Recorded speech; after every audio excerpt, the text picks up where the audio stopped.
Hello friends, नमस्ते। Welcome to my channel for another video on Israel and Palestine issue. आज हम लोग ये जो वीडियो है इस वीडियो में डिस्कस करेंगे कि थोड़ा हिस्ट्री के ऊपर चर्चा करेंगे कि लैंड किसके पास था, इजराइल के पास था या पैलेस्टाइन के पास था।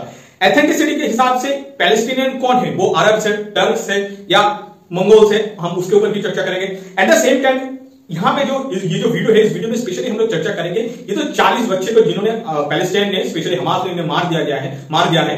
तो अब इसके ऊपर जो एक गंदा एक भद्दा वाला राजनीति स्टार्ट हो गया है, तो उसके ऊपर भी हम लोग इस वीडियो में चर्चा करेंगे। एट द सेम टाइम हम लोग ये भी चर्चा करेंगे कि इजिप्ट, सऊदी अरेबिया, यूएई उनका क्या कहना है, ये सब के ऊपर हम उसके ऊपर देखेंगे। उसके बाद देखेंगे कि यूनाइटेड स्टेट ऑफ अमेरिका उनका क्या कहना है। इसके बाद देखेंगे कुछ फेक न्यूज पेडलर जो जानबूझ के एक नैरेटिव सोशल मीडिया में क्रिएट करने की कोशिश कर रहे हैं, हम उसके ऊपर भी चर्चा करने की कोशिश करेंगे। हम ये भी कोशिश करेंगे कि पैलेस्टाइन ने जो जो स्टेप अभी तक लिया है, वो स्टेप क्यों पैलेस्टाइन के जो वहां पे नागरिक है उनके अगेंस्ट में जाता है, हम उसके ऊपर भी चर्चा करेंगे। एट द सेम टाइम हम लोग ये भी देखेंगे कि बहुत सारा जो पत्रकार है इंडिया में, एक्चुअली दे आर चाटुकर्स, तो वो लोग यहां से चला गया है इजराइल, बट वो लोग मणिपुर नहीं जा पाया। तो हम ये स्ट्रिप है, गालिया स्ट्रिप में अभी तक पानी का भी इशू है, इलेक्ट्रिसिटी का भी इशू है। ये सब इलेक्ट्रिसिटी और पानी का इशू के पीछे क्या क्या रीजन है, हम इसके ऊपर भी इस वीडियो में चर्चा करेंगे। तो फ्रेंड्स, चलिए इस वीडियो को शुरू करते हैं। देखिए, पहले हम लोग आ जाते हैं कि थोड़ा हिस्ट्री के ऊपर।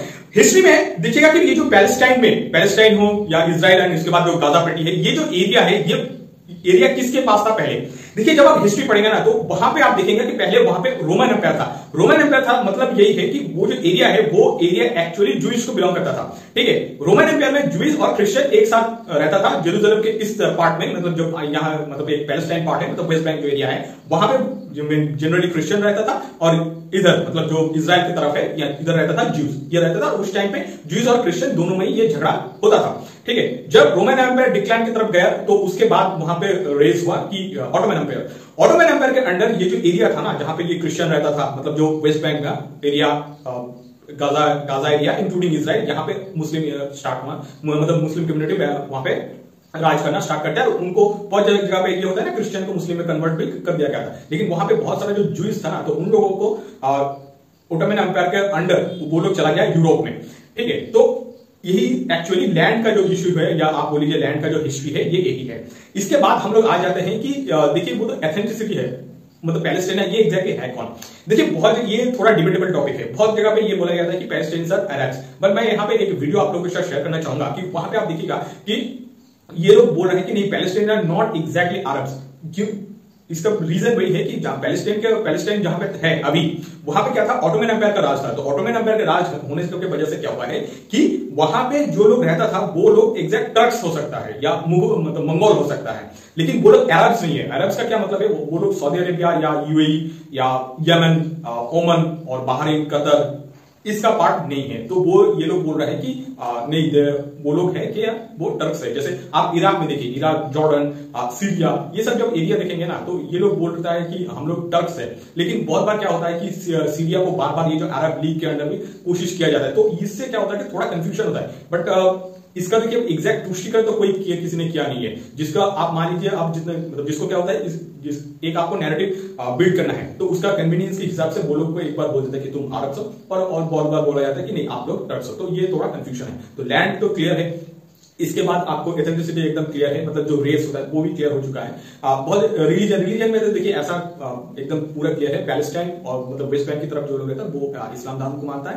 बीच में रहता है इजराइल, जो जूइस है, और जो गाजा पट्टी में है, वो लोग इस्लाम धर्म को मानता है। तो यही है।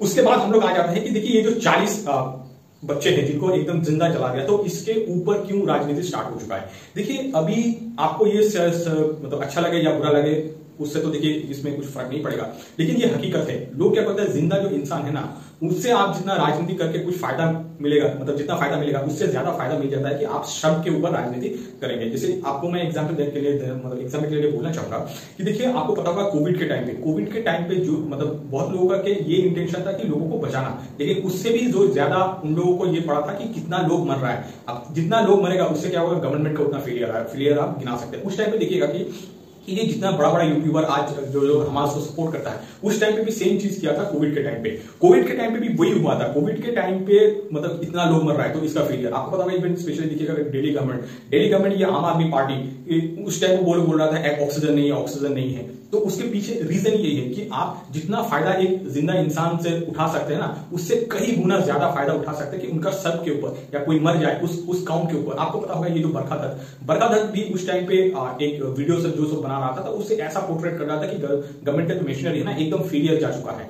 तो ये हकीकत है। देखिए बैक टू आवर टॉपिक कि ये जो 40 बच्चे जिनको एकदम जला दिया गया है, इसको देखिए ये बहुत जगह से ये चीज ना वेरीफाइड होकर आया है। फर्स्ट एक जो देखिएगा वेरीफाइड हुआ है जेरूसलम पोस्ट बोल के एक न्यूज आउटलेट है, तो उन्होंने भी इस चीज को उन्होंने बोला कि हाँ ये सच है। इसके बाद देखिएगा कि प्राइम मिनिस्टर ऑफ इजराइल उनका जो ऑफिशियल हैंडल है ना, उस ऑफिशियल हैंडल से भी आया है कि हाँ ये जो इंसिडेंट हुआ है ये सच है। इसके बाद देखिएगा यहाँ पे मैं एक वीडियो आप लोगों के साथ शेयर करूंगा। वो एक डॉक्टर है, डॉक्टर का देखिएगा उन्होंने एक फॉरेंसिक रिपोर्ट बनाया है और उन्होंने ये चीजों को ना पूरा वीडियो के माध्यम से उनको समझा भी रहा है। तो इससे भी ये मतलब 2-3 जगह से आया है। उसके बाद देखिएगा जो बाइडेन ने उन्होंने खुद ये इसके ऊपर जो स्टेटमेंट दिया है, I never really thought that I would see and have confirmed pictures of terrorists beheading children. I never thought I'd ever. Anyway,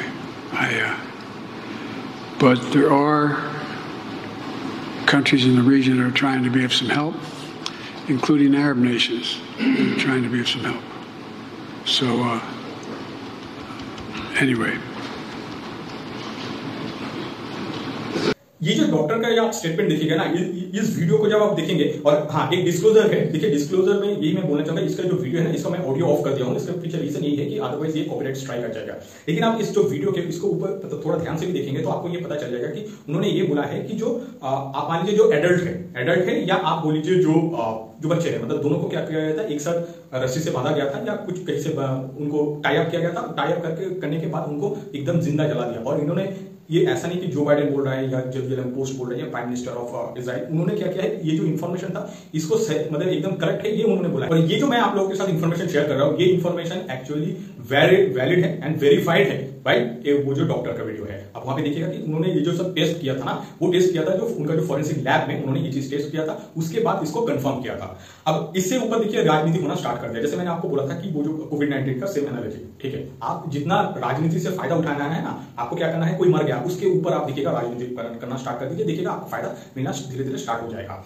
तो देखिए यहाँ पे मैं आपको बोलना चाहूंगा कि एक जर्नलिस्ट है, वो लोग तो अपने आप को बोलता है खुद एक जर्नलिस्ट है, उसका नाम है विनोद कापरी। आप लोगों को पता होगा ये विनोद कापरी, बहुत लोगों को शायद नहीं पता होगा, और बहुत लोगों को पता भी होगा। तो जिन लोगों को नहीं पता होगा तो मैं आपको बोलना चाहूंगा कि विनोद कापरी है कौन। विनोद कापरी है ये जो साक्षी जोशी है ना, साक्षी जोशी का हस्बैंड है विनोद कापरी। अब साक्षी जोशी कौन है? साक्षी जोशी देखिएगा कि यूट्यूब में उनका चैनल है साक्षी नाम पे, तो वो अभी मध्य प्रदेश में जितना भी इलेक्शन कैंपेन चल रहा है तो उनके ऊपर वीडियो बना रहे हैं। तो उनका हस्बैंड है ये विनोद कापरी। विनोद कापरी क्या करता है कि ये जो गलत इंफॉर्मेशन होता है ना, मतलब आप सोशल मीडिया में एक हमास के लिए जो नैरेटिव सेट करना है ना, उसके लिए बहुत सारा पोस्ट उन्होंने डाला था। और उन्होंने जानबूझ के एक देखिएगा 2014 का एक जो पोस्ट था, वो पोस्ट 2023 में डाल दिया और डाल के बोल रहा है कि इजराइल ने हमास के ऊपर ये सब, एक्चुअली हमास के ऊपर तो उन्होंने ये नहीं बोला था, उन्होंने ये बोला था कि इजराइल ने पैलेस्टाइन के जो बच्चे हैं उनके साथ ये काम किया है। मतलब आप सोच लीजिए, just because you are journalist you are allowed to peddle fake news to the world. और देखिए अब हम लोग आ जाते हैं कि ये जो निकी हेली का ये जो पूरा विषय के ऊपर जो स्टेटमेंट है ना, ये बहुत ही इंपॉर्टेंट स्टेटमेंट है। और ये जो स्टेटमेंट है इसको हम कोशिश करेंगे बहुत सारा फ्रेगमेंट में डिवाइड करके इसको समझने के लिए, क्योंकि देखिए जब से ये इशू स्टार्ट हुआ है वहां से तो देखिए बहुत लोगों ने बहुत कुछ बोला है, लेकिन निकी हेली ने जो बोला है ना, इससे क्या होता है कि आपका ये जो पूरा पिक्चर है ना, ये पूरा समराइज हो जाएगा। मैं पहले निकी हेली ने उन्होंने क्या बोला है, मैं उसको ब्रेक डाउन करूंगा एंड उसके बाद मैं आपको एक दो मतलब उसको ब्रेक करके आपको ये चीज बोल दूंगा कि उन्होंने एग्जैक्ट बोलना क्या चाहे। देखिए फर्स्ट उन्होंने बोला है कि मैं पढ़ लेता हूं पहले कि they don't trust who is right who is good who is evil and they don't want it in their country. ये बहुत अच्छे से याद रखिए, यहाँ पे जो मेन स्टेटमेंट है कि they don't want it in their country, मतलब यही है कि मान लो इजराइल पैलेस्टाइन को मारा ना तो उन्हें मारने दीजिए, ठीक है, लेकिन वही सब जो जितना नौटंकी है वो नौटंकी अपने कंट्री में नहीं होना चाहिए। जैसे फॉर एग्जांपल सऊदी अरेबिया का आप सोच लीजिए, सऊदी अरेबिया आप उनको देख लीजिए, क्या वो लोग ये जो पैलेस्टाइन का जितना भी इशू हो रहा है या इजराइल में जो प्रॉब्लम चल रहा है या इजराइल पैलेस्टाइन इधर ईरान यूएस सब एक साथ मिला हुआ है ये सब जो कंफ्लिक्ट में, लेकिन क्या ये सऊदी अरेबिया कोई बोल रहा है कि ठीक है कोई प्रॉब्लम नहीं है, हम भी वहां पे जाते हैं या उनको भी हेल्प कुछ करते हैं? ऐसा कुछ नहीं होता, क्योंकि आपको सबको पता होता है कि देखिए प्रॉब्लम्स कोई लेना नहीं चाहता है, ठीक है। मान लीजिए कहीं पे कुछ इशू हो रहा है वो कोई नहीं लेना चाहिए, स्पेशली जो लोग टेररिस्ट है या आतंकवाद से जुड़ा हुआ है उनको कोई भी अपना कंट्री में नहीं लेना चाहता है। इसके बाद देखिए उन्होंने ये भी बोला है कि they are going to come and blame Israel and don't fall for it because they have ability to go in and tell Hamas right now to stop what they are doing. They have ability to tell Hamas to let those people out, but you know what? Qatar is going to continue with the work with Hamas. इसका मतलब ये है कि देखिए Hamas में मतलब Israel और Palestine के जो कॉन्फ्लिक्ट है वहां पे पॉलिटिकल एंड फाइनेंशियल सपोर्ट कौन देता है? पॉलिटिकल और फाइनेंशियल सपोर्ट देता है कतर, ठीक है। एंड उन्होंने ये भी बोला है कि and their leadership Iran is going Hamas and their leadership Iran is going to continue to fund all this and not say anything. तो और जैसे मैंने आपको पहले बोल दिया कि देखिए वहां पे जो जितना पॉलिटिकल और फाइनेंशियल सपोर्ट वो कतर देता है। अब कतर को पैसा कौन देता है? कतर को पैसा देता है USA, United States of America. और यूनाइटेड स्टेट ऑफ अमेरिका का सिटीजन कौन है? Nikki Haley. और not only citizen, Nikki Haley ऐसा नहीं कि एक कॉमन सिटीजन है। निकी हेली आपका बोल रहा हूं मैं, वो प्रेसिडेंट कैंडिडेट के लिए वो दावेदार है। At the same time Nikki Haley जो यूनाइटेड नेशन का जो प्रवक्ता था ना यूएसए की तरफ से, ये वो भी रह चुके हैं। तो मतलब उनको जियोपॉलिटिक्स का अंडरस्टैंडिंग बहुत अच्छे से है। लेकिन उन्होंने ये कतर को और ईरान को ही ब्लेम किया, लेकिन अल्टीमेटली कतर को फंड कौन करता है? कतर को फंड करता है यूएसए। उन्होंने ये चीज को एकदम छुपा दिया। Eight the same time Iran को जो ह्यूमैनिटेरियन एड के लिए पैसा दिया जाता है वो किसकी वजह से दिया जाता है? वो तो यूएस की वजह से दिया जाता है ना। तो लेकिन ये चीज को भी उन्होंने छुपा दिया। और जो हकीकत ये है, अब बुरा कौन बन गया? वो बन गया हमास और ईरान। हाँ हमास सॉरी ईरान, कतर और ईरान बन गया। एकदम ग्राउंड में कौन है? एकदम ग्राउंड पे है वो हमास। उसको दोनों जगह से सपोर्ट आता है। एक आता है आपका कतर से जो पॉलिटिकल एंड फाइनेंशियल होता है, और ये जो ईरान से आता है जितना मान लिया आर्म्स एनिमेशन, ठीक है, वो फंड मतलब वो सब आ जाता है। एंड हुई साइलेंट, मतलब साइलेंट इसके पीछे मतलब हर कोई चुप है। Every one of this Arab countries are going to be silent. मतलब क्या है कि देखिए UAE, Saudi Arabia, Oman, Yemen, आपको आप मान लीजिए इराक का तो देखिए अलग प्रॉब्लम है। इराक, जॉर्डन, सीरिया, इनका तो बहुत सारा प्रॉब्लम है। लेकिन कुवैत, बहरीन, ये सब चुपचाप है, सब कोई देख रहा है। और स्पेशली यहाँ पे देखिएगा कि पाकिस्तान का एक इशू आ जाता है। पाकिस्तान क्या करता है कि ये सब चीजों में ना वो अपना फायदा देखता है, ठीक है। वो क्या करेगा? लिप सर्विसिंग करेगा, ठीक है, हम हमारे के साथ खड़े हैं, ठीक है। उसके बाद वो बोलेगा कि हमने सेंचुरी मार दिया तो ये it is dedicated to the friend to the brother and sister of Gaza, ये बोल देगा। लेकिन मान लीजिए अल्टीमेटली मार कौन खाएगा? मार खाएगा ये जो कॉमन पैलेस्टीनियन है जो गाजा स्ट्रिप में रहता है, वो लोग मार खाएगा। पाकिस्तान थोड़ी मार खाएगा। पाकिस्तान आज तक नहीं बोला कि ठीक है वो गलत हो रहा है तो हम क्या करते हैं, उनका कुछ जितना भी मान लीजिए वार कॉन्फ्लिक्ट जोन है तो वहां से कुछ हम ले लेंगे सिटीजन, लेकिन वो कभी नहीं करेगा। उनको पता है ये चीजें क्योंकि उनको क्या करना है कि वो रिलीजन को सामने रख के पॉलिटिक्स खेलना है। उनको ये जो प्रॉब्लम है ना, इस प्रॉब्लम का सोल्यूशन नहीं करना है। ये सेम अप्लाई होता है कि टर्की में भी सेम अप्लाई होता है। टर्की बहुत लोग बोलते हैं कि हम लोग सऊदी अरेबिया के से ऊपर है, मतलब वो लोग बोलते हैं कि तुम कम मुस्लिम हो, हम ज्यादा मुस्लिम है। ये चलता है सऊदी अरेबिया और टर्की में। लेकिन टर्की क्या आपको पता होगा, टर्की नेटो का पार्ट है और उन्होंने भी इसको सोल्यूशन मतलब एक सोल्यूशन आ जाए ऐसा कुछ उन्होंने स्टेप लिया है नहीं, कभी नहीं लिया और वो लेगा भी नहीं। क्योंकि इनसे क्या होता है, उनका जो पॉलिटिक्स है या वो जो नैरेटिव सेट करना चाहते हैं ना, वो मतलब वो नैरेटिव सेट नहीं होगा। हम लोग आ जाते हैं कि ये पाकिस्तान के ऊपर, हम लोग सिंस पाकिस्तान के ऊपर थोड़ा बात करते हैं। देखिए पाकिस्तान में आपको पता होता है कि ये जो रिलीजन कार्ड है ना, इस रिलीजन कार्ड को बहुत ज्यादा खेला जाता है। इसके पीछे रीजन ही वही है कि पाकिस्तान में मान लीजिए कुछ पॉलिटिकल इंस्टीट्यूट मतलब पॉलिटिक्स में कुछ गड़बड़ हो गया या इकोनॉमी में कुछ गड़बड़ हो गया, तो उस टाइम पे वो लोग क्या करता है, रिलीजन कार्ड खेलता है। तो सेम एप्लीकेबल होता है इजराइल में भी होता है, ठीक है। आप इजराइल पे ऐसा 100% तो ठीक है, हाँ क्लीन चिट नहीं दे सकते। हाँ ये तो करेक्ट है कि ये जो हमास ने 5000 उसके ऊपर रॉकेट अटैक किया था ना 7 अक्टूबर को, 6 अक्टूबर या 7 अक्टूबर को, मुझे एग्जैक्ट डेट ये याद नहीं आ रहा है। तो उस टाइम पे उन्होंने क्या किया था, ये रॉकेट लॉन्चर से अटैक किया था, वो गलत था, सबको पता था वो गलत था। लेकिन इजराइल क्या करता है कि मान लीजिए वहां पे इकोनॉमी सही नहीं है, पॉलिटिक्स में कुछ गड़बड़ चल रहा है, ठीक है, वो लोग उस टाइम पे क्या करता है, ये सब जो कॉन्फ्लिक्ट है ना, ये धीरे धीरे मतलब उसको ट्रिगर करना स्टार्ट कर देता है। ये हकीकत है, ये हर जगह पे होता है। ये सबसे ज्यादा खेला जाता है मिडिल ईस्ट में।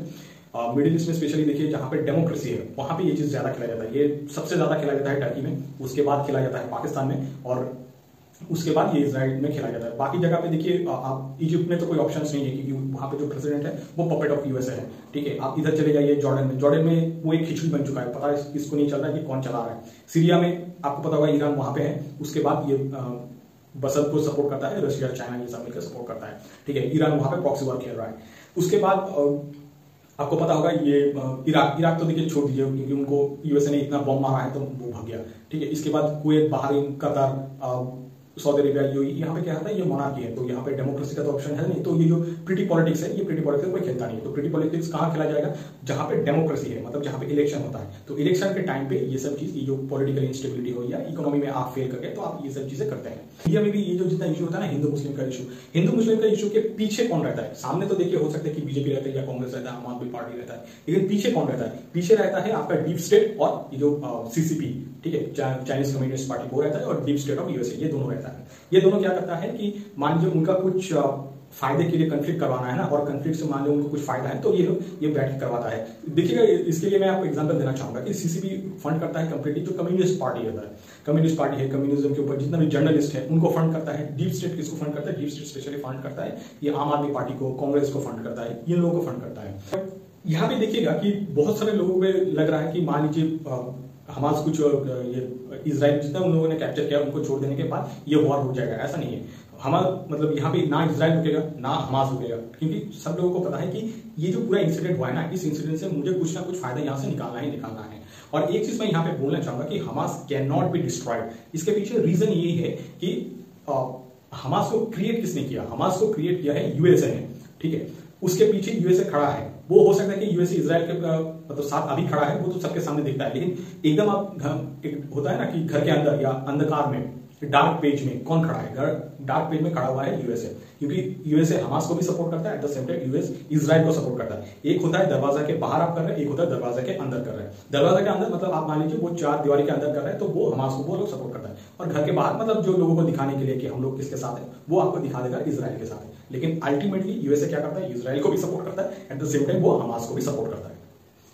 मुस्लिम का उम्मा या मुस्लिम ब्रदरहुड, ये जो स्टेटमेंट बहुत जगह पे बोला जाता है, तो इसको थोड़ा एनालाइज करते हैं। देखिए, जब आपको पता होगा गाजा स्ट्रिप से इजराइल का एक बॉर्डर लगता है और वो बॉर्डर है राल्फ क्रॉसिंग पे, दोनों एक साथ होता है।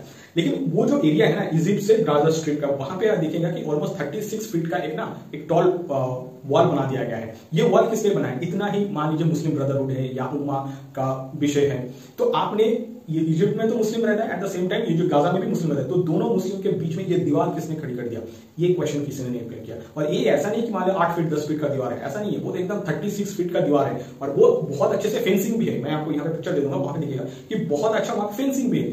तो मान लीजिए अभी तो देखिए क्राइसिस चल रहा है, तो क्राइसिस में मान लीजिए आप एक मुस्लिम को आप क्यों नहीं लेना चाहते हैं मुस्लिम कंट्री में, ये किसी ने क्वेश्चन नहीं किया। एट द सेम टाइम ये जो सऊदी अरेबिया, यूएई बार बार ये लोग बोलता है कि ना हम मुस्लिम को सपोर्ट करते हैं, मुस्लिम ब्रदरहुड को सपोर्ट करता है। इवन सीरिया, इवन ईरान, ये लोग भी क्यों उन लोगों को नहीं ले रहा है? देखिए, जैसे फॉर एग्जांपल मैं आपको बोलता हूं, इंडिया ने क्या किया, वहां पे कंफ्लिक्ट हुआ, इंडिया ने क्या किया, वहां पे जितना भी सिटीजन था उनको निकाल लिया। तो आप मान लीजिए गाजा में इजिप्ट से आप थोड़ा बात कर लीजिए कि हाँ ठीक है, जो आप उनको अलाउ कर दीजिए, वो आप इजिप्ट में आ जाएगा, इजिप्ट से हम लोग क्या करेंगे, उनको पुल आउट कर लेंगे, ठीक है। ये टर्की भी बोल सकता था, यूएई बोल सकता था, सऊदी अरेबिया बोल सकता है, यमन भी बोल सकता था, ओमन भी बोल सकता है, लेकिन किसी ने ये चीज नहीं किया। ये जो इंसिडेंट हुआ है, इसको थोड़ा भी आप एनालाइज करेंगे ना, तो उससे एकदम क्लियर पता चल जाएगा कि सच में देखिए हमास को पूरा दुनिया में ना कोई पसंद नहीं करता है। हर कोई लिप सर्विस कर देता है कि हम उसके साथ खड़े हैं, लेकिन कोई अल्टीमेटली खड़ा नहीं है। यहाँ पे इजराइल गलत है, हमास गलत है, वो अलग विषय है, वो हम लोग कई बार और बात कर लेंगे।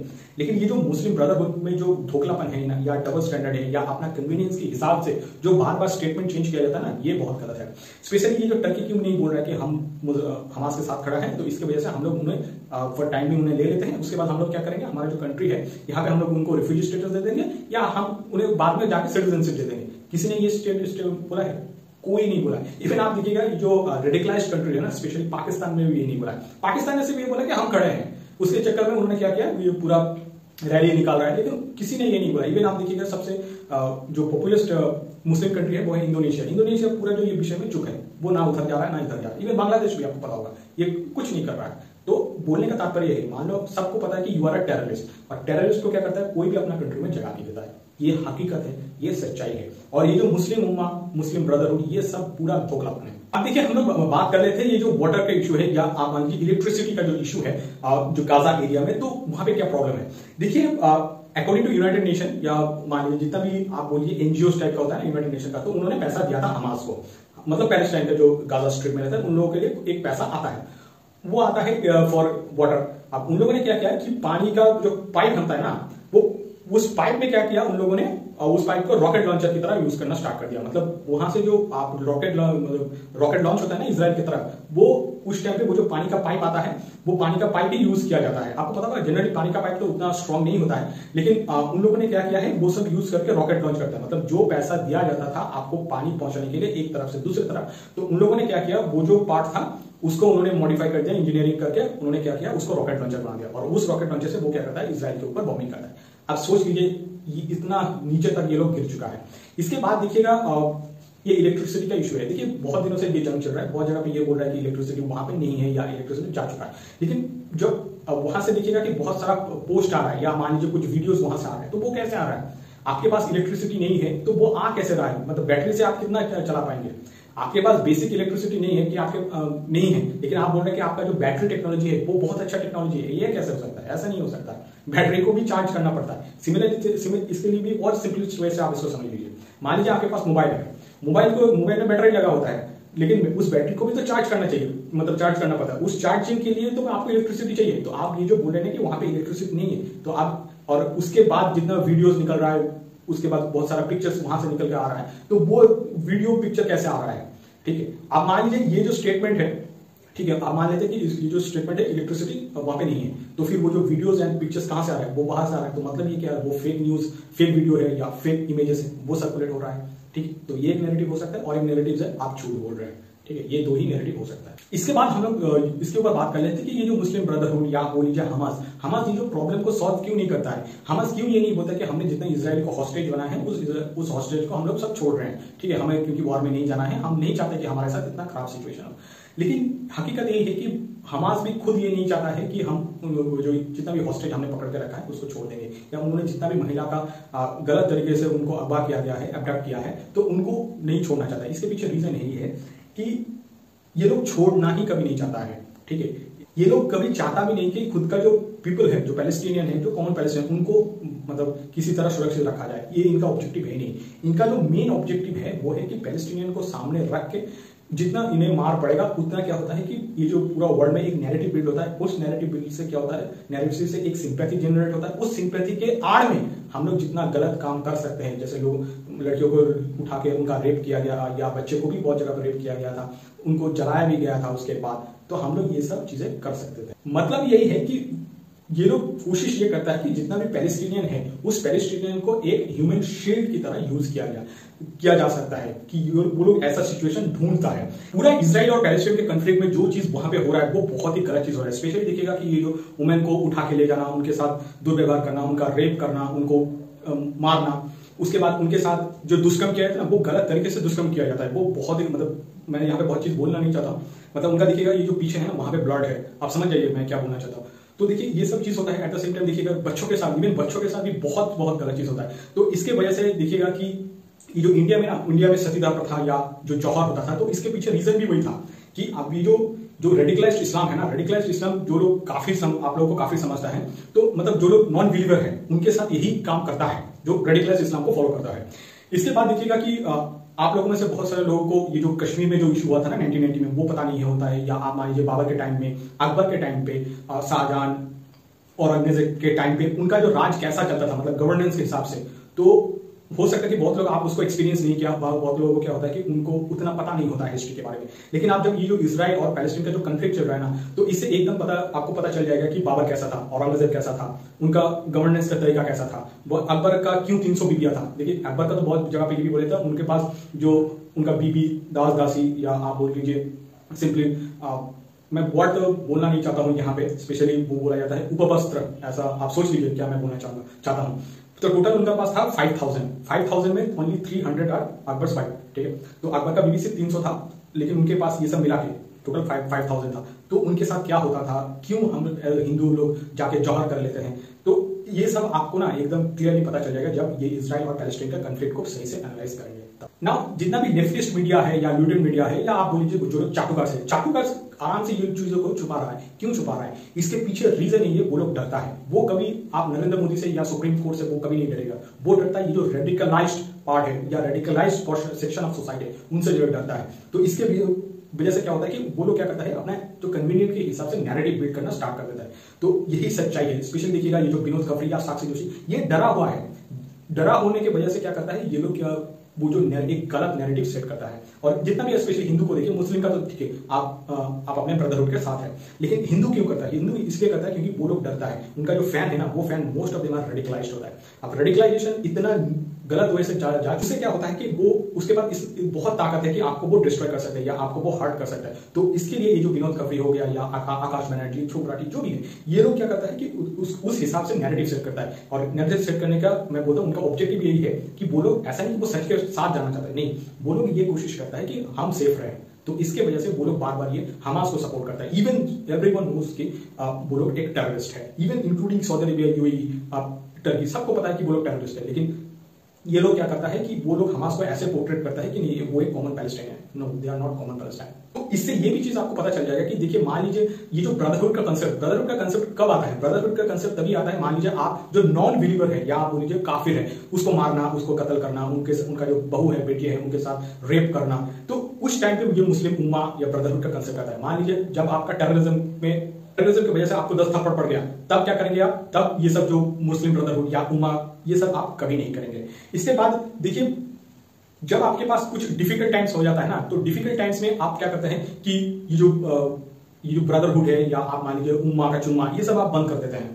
ठीक है, जब आप किसी के ऊपर अत्याचार कर रहे हैं उस टाइम पे मतलब मुस्लिम ब्रदरहुड, उम्मा का चुम्मा, ये सब हो जाता है। जब आपको किसी ने आपको 10 थप्पड़ मार दिया या यूएसए ने मार दिया आपको, इजराइल ने मार दिया, तो आपको उस टाइम पे खराब लगता है कि नहीं, हम कुछ नहीं करेंगे। और इनका धोखलापन देखिए, ये अफगानिस्तान में यूएसए ने उनको बहुत पेला है। ठीक है, उसके बावजूद भी ये लोग क्या करता है, वो यूएस के साथ खड़ा होकर वो हमास में ये नौटंकी करता है। मतलब आप सोच लीजिए, इनका भी जो डबल स्टैंडर्ड है ना, वो डबल स्टैंडर्ड डिफरेंट लेवल पे है। ये जो हमास जैसे टेररिस्ट ऑर्गेनाइजेशन को सपोर्ट करता है ना, उनका जो आप ब्रेन लेवल या दिमाग है ना, वो एक डिफरेंट लेवल पे है। आप देखिएगा, वो लोग क्या करता है कि हमास का जितना भी मतलब टेरर काम है, उसको क्या करता है, वो लोग सपोर्ट करता है। तो इसके मतलब क्या है? इसका मतलब ये है कि my fellow Islamist will kill you, will rape you, finish your family, but shame on you if you support the retaliation. और जो लोग ये जो प्रोग्रेसिव नौटंकी बाज है, स्पेशली जो वोक कल्चर में विश्वास करते हैं, वो लोग बोलता है कि नहीं, हम लोग ये सब इजराइल पैलेस्टीन का जो इश्यू चल रहा है ना, इसमें हम नहीं पड़ेंगे।